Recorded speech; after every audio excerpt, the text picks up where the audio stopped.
All right, I got Jason Witt back on the show now, who will be fighting next at UFC Vegas 33 on July the 31st when he meets Bryan Barberena. Jason, how's it going?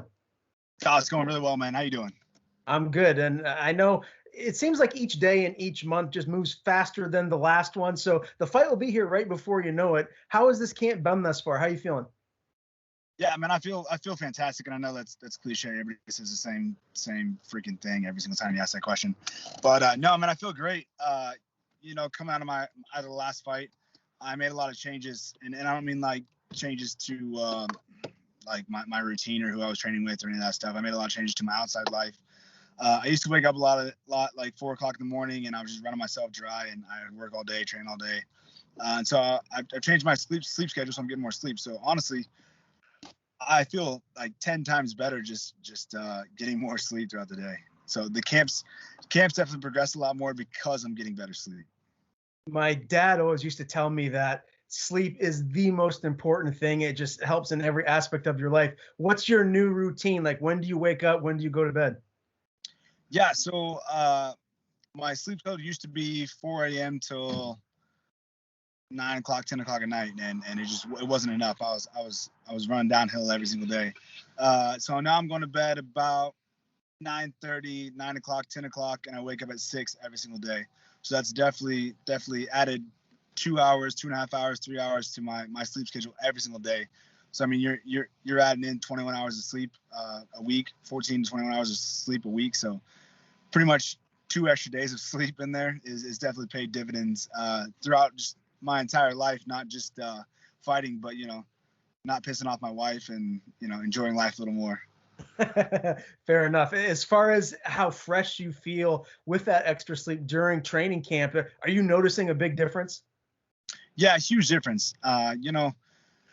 A lot of times I'd be in the gym and I wouldn't want to train. I wouldn't want to do live rounds. I just feel run down, just pissed off, and I could see myself not progressing. I could see myself not wanting to be in the gym. And nowadays I'm in the gym and I'm seeing a lot of progression of what we're working on and what I need to work in the gym. And the things we're working on for the Bryan Barberena camp are definitely paying off in the gym. I'm seeing like actual like leaps and bounds in my training, which is building a lot of confidence in what I'm doing. So you mentioned changing your sleeping schedule. You didn't say anything about what you're working on with partners or inside your actual camp. Has everything been business as usual, or have you made any tweaks after the last fight, the Semmelsberger? I mean, the Semmelsberger fight, at this level in the game, you can't make those mistakes. And I'm not making any excuses. He won fair and square for sure, but I definitely wasn't in the right place to the whole training camp or that fight. And so there's not a lot you can learn out of that fight camp or out of that fight in general.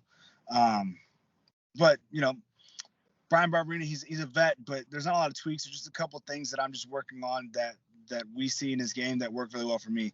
And for me, it's never been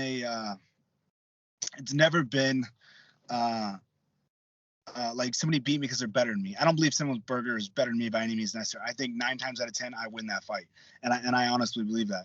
I think for me it's just who shows up that night, and we don't really even game plan for fights anymore. It's just when I show up, I'm a hard motherfucker to beat, and I truly believe that. And so when I show up and getting more sleep, that definitely helps that. So there's a lot of things that I'm putting together for Bryan Barberena that I think will really pay off in the fight. Now, as far as this specific camp goes with James Krause, have you guys been fine tuning anything specific, getting ready for your opponent here in Barberena, without giving away any game plan ideas? Like, what have you been working on? Getting ready to whoop that ass. That's the main goal. Just coming out and being me. All right. What about outside of your MMA world, man? Like, what has life been like? Any hobbies? Are you getting out there enjoying the summer, or are you just staying to the grind, just basically going to work, going to the gym, and coming home? And I do both. I've definitely found a good balance of fun and training in the past couple months. We did a lake trip about 3 weeks ago with my whole family. Went down to Grand Lake, Oklahoma, the Shangri-La place. It was a great place. I really thought it was a lot cooler than I thought it was. You didn't think something in the middle of Oklahoma would be so nice and so prestigious, but it really was. So it was super cool. The biggest news that I've had lately is we got a new puppy. in the past 3 weeks ago. We got a new puppy. His name's Thor. He's a Shepherd mix, which my previous dog passed away about 2 months ago, and that was right after I just changed my whole sleep schedule. And so I was like, I don't want to get a puppy and just screw up my entire sleep schedule that I just put together. But we got this dog 3 weeks ago, so I waited, a good 6 weeks to kind of just register if I needed another puppy or not. And it's just my wife and I in the house, and the house really kind of felt empty. And it really sucked. I'm not gonna lie. Like, a puppy brings so much joy to your house. But this dog sleeps all night, super well mannered, very intelligent dog. So it really it paid off dividends. Like, come home, see a dog that loves you, who sleeps all night, doesn't really wake you up in the middle of the night. So it's that's been the biggest change in my life, and I'm absolutely happy to just have that guy at home. Yeah, well, listen, I'm sorry to hear about losing your dog. Ironically enough, we lost our oldest dog about 2 months ago as well. So I feel your pain, man. Dogs are the best. Dog is God backwards for a reason, because he teaches us what unconditional love is, because that's all they do is give love. For sure, man. And the biggest part is having that routine that, you see that dog every morning. They give you that happy smile. They love you. They say goodbye. When you get home, they're happy to see you. And when you get home, there's not a dog there. You're just like, man, something's missing. Something's just not right. Are you thinking about maybe adding another dog to the household at some point down the line? Maybe we're thinking about adding kids to the mix right now, and that's something my wife and I are working on quite a bit. Fair enough. Well, we all know how much fun that is, so I'll just leave it at that. I do got to ask you about this Saturday, man. UFC 264, Conor McGregor, Dustin Poirier, the trilogy. Who's gonna win and why? I got Dustin Poirier, man. I think I love Conor McGregor, man. I really do. My wife absolutely demises Conor McGregor. She hates the fact that he talks shit. She hates the fact that he wins fights. She absolutely demises. I love the guy. I love what he's done for the sport, especially in terms of fighters pay, but just his movement, his everything he's good at. He's a phenomenal fighter, but I think Dustin Poirier is just that you saw in the last fight, that he's just in a grind. You can't knock Dustin Poirier out. If Conor can't knock him out, then Dustin's just going to keep boxing him, keep putting him away. And I think Dustin will just wear him down with his boxing. I think he's going to TKO Conor McGregor again. I honestly do. What round?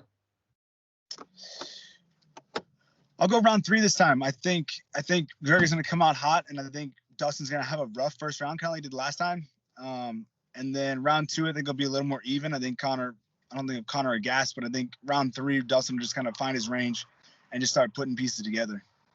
Okay, good enough. Well, I cannot wait for this fight card on Saturday night. It's going to be a banger, man. Let's talk about your fight, July 31st. When do you actually make the trip to Vegas? I know you got to be there a little bit earlier for media obligations. When do you fly out? Tuesday, 27th. So July 27th, fly out that day. I think my coaches are coming out either that day or the next day. Then we just party from there. So who will be in your corner come fight night? I got James Krause, obviously, Jason High, and then Julian Marquez. If you don't know who he is, we'll get with the game. You live under a rock.